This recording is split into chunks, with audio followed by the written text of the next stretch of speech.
আমার রান্নাঘরে আজকে ওয়েলকাম। আজকে করবো চিংড়ি মাছের কালিয়া।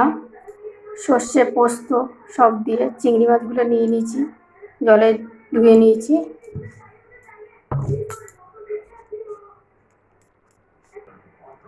চিংড়ি মাছগুলো আমরা বেছে নেব। আর এর মধ্যে মশলাটা আমরা করে নিয়েছি।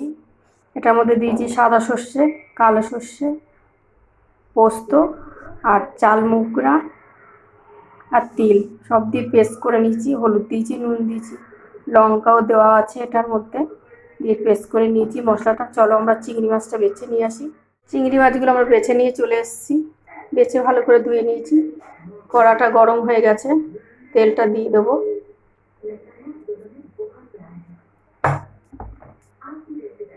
তার মধ্যে দিয়ে দেবো হাফ চামচের মতন কালো জিরা, ছোটো চামচের হাফ চামচ দিয়ে এটা তেলটা গরম, মশলাটা ঢেলে দেবো। তারপর তেলটা গরম হয়ে গেছে, মশলাটা দিয়ে দেবো।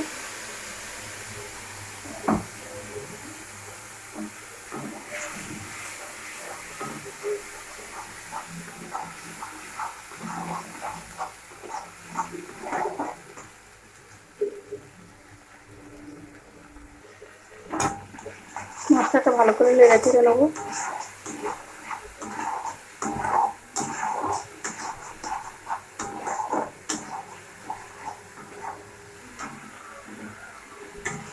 সাইড দিয়ে তেলটা ছেড়ে গেছে, এই যে দেখতে পাচ্ছেন। এবার আমরা চিংড়ি মাছটা দিয়ে দেবো।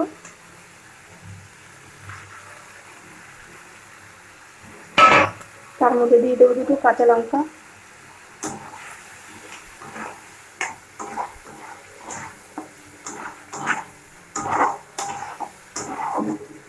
এবার দিয়ে দেবো মিক্সিং জারে ধুয়ে নিয়েছিলাম সেই জলটা দিয়ে দেবো।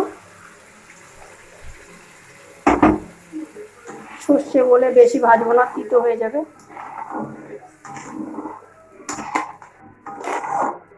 জলটাও বেশি দেবো না। এবার ঢেকে দেবো, গ্যাসটা কমিয়ে দেবো, একটু ভাপে হবে। চিংড়ি মাছ তো বেশি জল দিইনি। ঢাকনাটা খুলে নেব।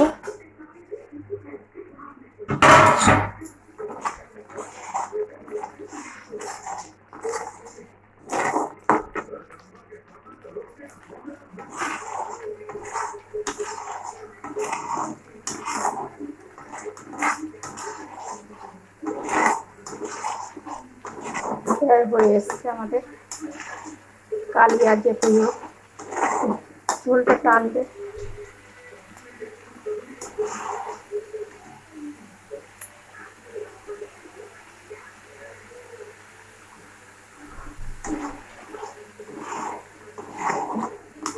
সাইড দিয়ে তেল ছেড়ে যাচ্ছে, আমরা নামিয়ে নেবো।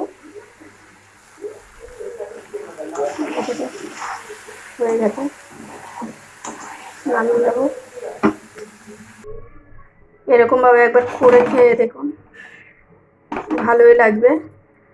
চিংড়ি মাছের কালিয়াটা কেমন লাগলো লাইক দেবেন, ফলো করবেন, সাবস্ক্রাইব করবেন।